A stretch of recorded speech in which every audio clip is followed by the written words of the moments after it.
11 वेळा हनुमान चालीसा पाठ केल्यावर तुमच्यासोबत काय घडतं आणि काय चमत्कार अनुभवायला मिळतात? तर आयुष्यात येणाऱ्या अडथळ्यांपासून आणि संकटांपासून मुक्ती मिळण्यासाठी हनुमान चालीसा हा एक अत्यंत प्रभावी उपाय मानला गेलाय.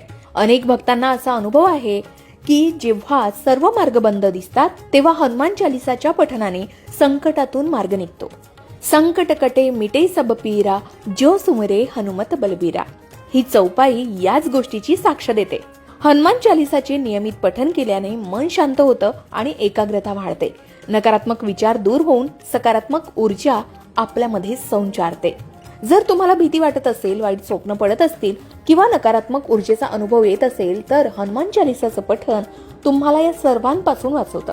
भूत पिशाच निकट नहीं आवे, महाबीर जब नाम सुनावे. या चौपाईनुसार हनुमानजींच्या नावाच्या जपाने कोणत्याही नकारात्मक शक्ती तुम्हाला त्रास देत नाहीत.